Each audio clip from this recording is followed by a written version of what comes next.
I rarely ever do movie reviews because I don't really like movies. But I go on movie dates with my boyfriend every Tuesday. It's like half price, and he likes watching movies, and I like holding hands and cuddling, and I don't know. I don't mind doing things for other people. And so I just watched Last Christmas last night, which is a no-no for most witnesses because it is a Christmas movie. However, most witnesses still watch many of the Christmas movies, movies such as Elf and Home Alone, which are clearly Christmas, but most people would make an exception for that.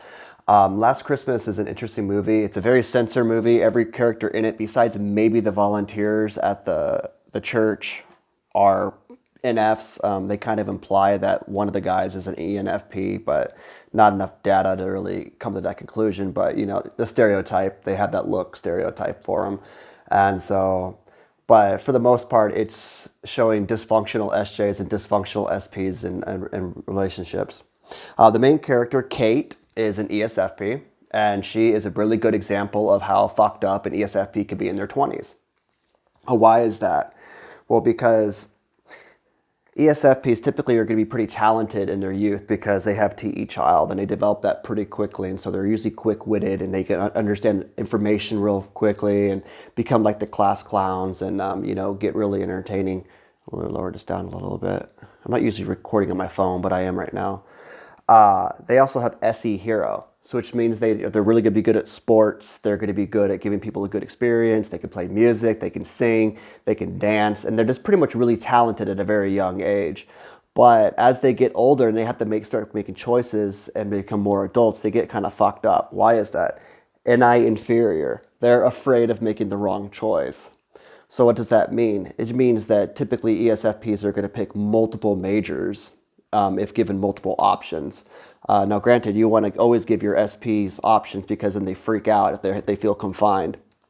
But if you see someone like Kate, for instance, an ESFP, she was very immature and very self-destructive.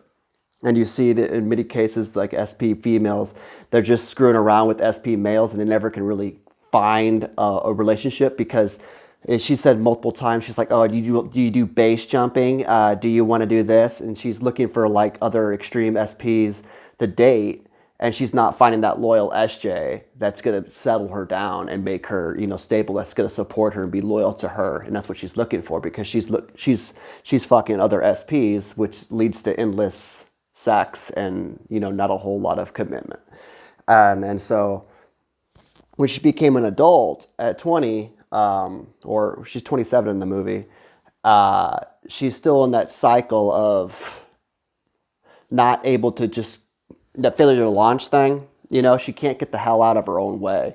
And so she's like an alcoholic, she's drunk, she can't make a decision, she's trying to be a star, she doesn't understand why it's not working, and this is because, she was brought up, her family was kind of dysfunctional, but they also kind of encouraged her, and ESFP is kind of like, well, I was really good at karaoke when I was a teenager, and I was in choir, and I was in glee club, and I'm going to be a star when I grow up. And then they set their aspirations really, really high because TE Child's all about status. They want to be they want to be recognized for being a star. And throughout the movie, it really shows good development because she meets an SFJ. I mean, he comes off as an ESFJ, ISFJ, Tom. And this is going to give the FE for her FI. And so she's going to find that caring individual that's going to care about her feelings and talk about her feelings. And she's a very selfish person, which is really the case of FI when it's immature. And so the FE helps the FI to mature and become less selfish. And this forces her to use her FE critic later on in the movie, and she starts to be more caring herself and being wise with other people instead of caring only about herself. And she starts to realize that in TE Child that status doesn't necessarily mean a movie star. Status can mean a lot of different things. So other ESFPs, you can find status in your local church. You can find status in your group of friends, in your own family, your status as a father or as a mother, as just a boyfriend or girlfriend, status as volunteer.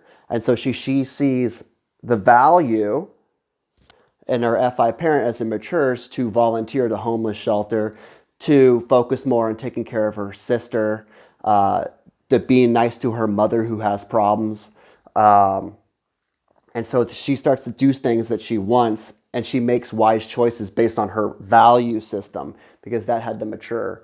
And so she realizes she could use her SE hero to entertain people in different ways. And in the movie, she sings for the homeless and she starts collecting money in small ways. And people make fun of her and say, oh, you only collected this much money.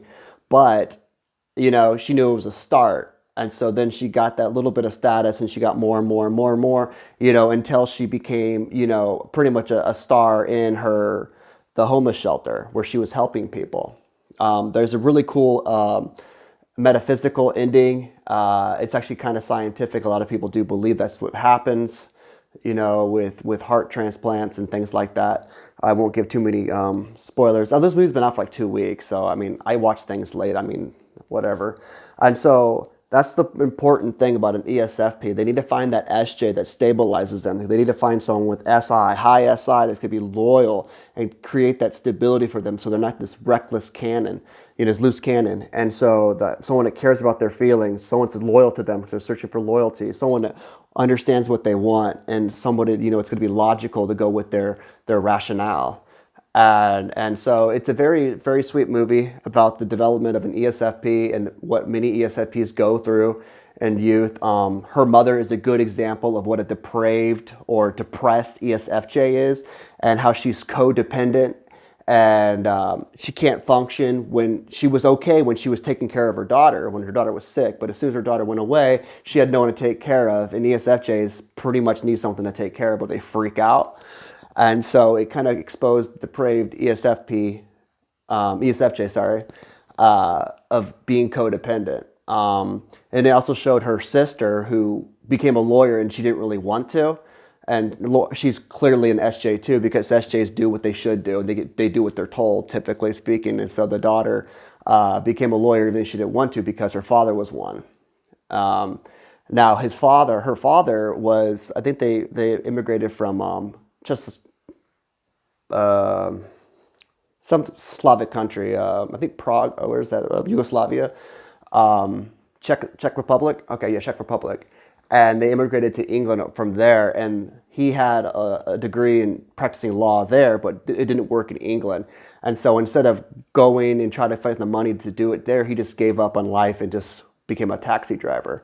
And so it kind of shows growth in the family, how powerful the ESFP can be to encourage their family, to motivate people, because SE Hero is all about motivation, reality checks. Hey, let's get back into reality. But first, Kate had to take care of herself and her own FI. She had to mature. And the parent function typically matures in their late 20s. And so this movie, Last Christmas, is a really good example of maturation of an ESFP. Those are my thoughts on that.